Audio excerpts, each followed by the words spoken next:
Jody here, and we've been getting a lot of questions lately about gardening and canning and things like that, so we've brought in our resident expert, Emily. She runs the blog mysquarefootgarden.net. How long have you been running that blog? About 2 years. 2 years now. So she has a lot of good tips for beginners, because what she did was she just decided to start documenting the process as she learned it, kind of similar to what we've all done with our food storage. And so we're really excited to go over her gardening stuff. She's going to give us a little Square Foot Gardening 101 lesson today. And on her blog, she splits it up into 4 sections. What are those sections? Design, build, grow, and eat. Eat, that's our favorite part, right? Yeah. So she's going to go through each of those sections and show you how to get started with your garden. Let's get started. Great. Okay, so your first step to Square Foot Gardening is the design phase. So as a brand new beginner, what would I need to know about designing and planning my gardens? I mean, you've got 5 boxes here. That seems a little intense for me, but... Yeah, well, I would say for a beginner, start small. Maybe 1 or 2 4x4 gardens. This is a 4x4 behind me. And that's going to produce a lot of food, actually. That seems so small, but... Yeah, but so it does... Get a lot. It gets a lot. It takes out all the rows of the traditional garden method. The second thing is, wherever you decide to put it, you want to make sure that it's no more than 2 feet away from where you can walk on a path. So this garden bed is 4x4, and I can get to it from 3 different sides where I can reach in that 2 feet. If I was to do it all the way against the fence and have a big long one, I wouldn't make it deeper than 2 feet, because otherwise you can't reach those squares. It gets really hard to weed, to harvest. Without stepping in your beds to try to get to them. So this one over here is longer, but that's okay. Because you have 3 different sides that you can access the garden from. Great, that's great.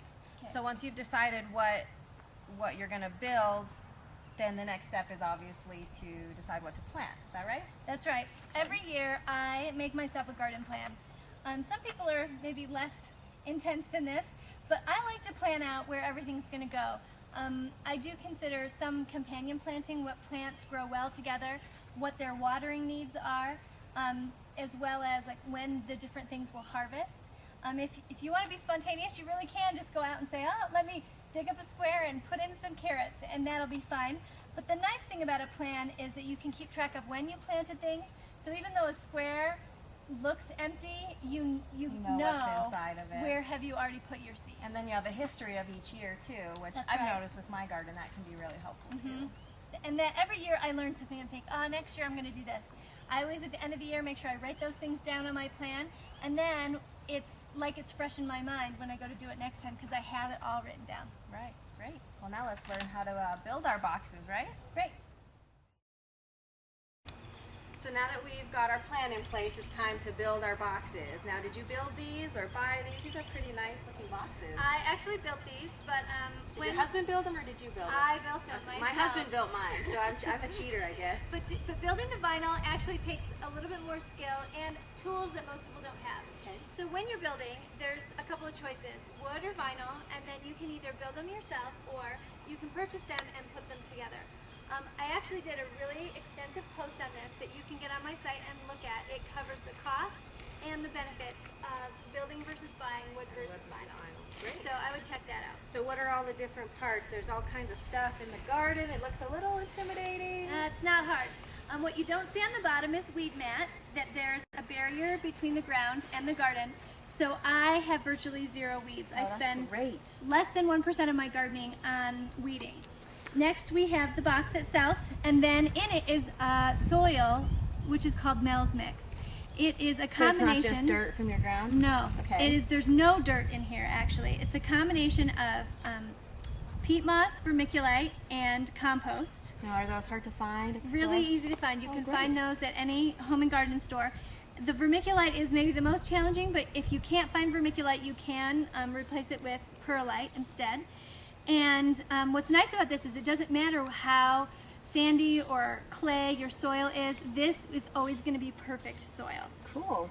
The last thing that you see are the grids. This divides your garden into square feet, and that's important, you'll see when we get to the planting section, because you plant everything so many per square foot. And then the other thing you'll see is the irrigation. Now this is my irrigation. The simplest way to irrigate is right here. It's a bucket of sun-warmed water and a cup or a pitcher. That's good for beginners. Yeah. Make it easy. This is so simple, and you just pour about a cup of water on each plant. And what about this trellis? Did you build that yourself or did you buy it? I purchased this trellis from the squarefootgardening.com site. I buy new netting as I need to. This is nylon net, and this is what I'll grow my peas and my tomatoes and my cucumbers on, that they will just grow right up this, and it supports them, makes it easy to pick. I found you don't want to put one against the fence. It's hard to harvest when it's against the fence. Right. All right, well, let's learn more about growing next. Great. All right, so now we're going to be growing our actual plants. That's probably my favorite part of gardening. Now it looks here like, did you start all of these from seed? These are seed plants that I started from seed, but I really wouldn't recommend that as a beginner. But the reason I have them here to show you is the first step when you've purchased transplants, which are already growing plants from your store, or if you grow them at home, is you need to harden them off.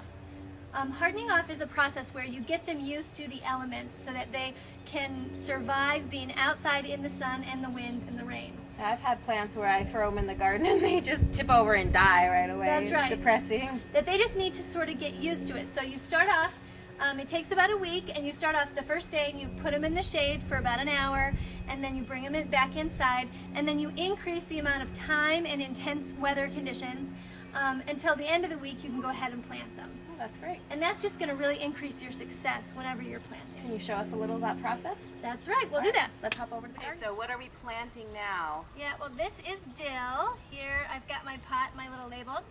I've started this inside, and it's ready to go outside. I've hardened it off for about a week.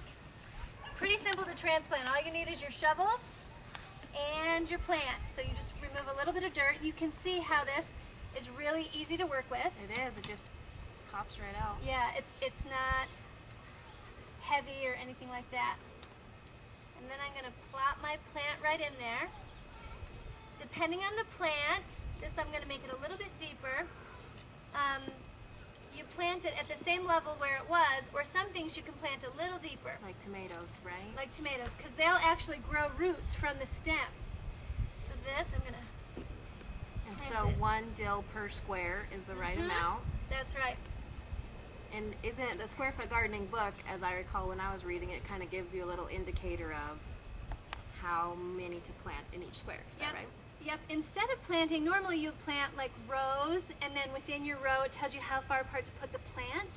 With Square Foot Gardening, you ignore the rows and you just use the plant spacing, and you put them as close together as you can in your garden. So for example, I've got some cilantro here. On the back of my cilantro it says to plant it every 6 inches. Well, in a Square Foot garden, every 6 inches is going to be 4 per square. So I get my pencil and I poke 4 holes, even distance apart, and then I'll just take my seeds and I take 2 or 3 per hole, plop them in. That is so easy. Yep, and So I just always go in order so I remember where I've planted. And then I just cover it up with this. I'll Water it. put a little water on it for both of these, and they'll be good to go. That's so easy. All right, well, let's move on to the last step, which is eating our food. Great. So in eating our foods from our gardens, that kind of plays a big role in designing. That's so right. You see what you actually ate. It kind of comes full Plan the circle next that you year. want to plant whatever you're going to eat. If your family doesn't eat zucchini, why would you plant it? If they don't like cucumbers, don't plant cucumbers. Right. But if they love peas, plant squares and squares of peas for your family. And for food storage, a lot of times you can plant enough to store for a year worth of bottled, That's right. frozen, all kinds of good preservation techniques. My goal this last year was to grow enough tomatoes, peppers, onions to make salsa for my family for a year. And I was able to do that. My goal for next year is to make enough to also bottle tomatoes, tomato sauce, all those So products. is this some of your tomato sauce? This is actually some of my tomato sauce. So this is my homemade salsa, which I love, and I put the recipe for that on my site. This is frozen tomato sauce. It's the simplest method of doing tomato sauce that I've ever seen. It's really fast and it's delicious. And all out of your own garden. All out of my own garden. Nice. And that recipe's on my site as well. Cool. And thank you, Emily, for visiting us from mysquarefootgarden.net. Yep. So we'd encourage everyone to go check out her site if you want to get started in gardening. She has some great tips.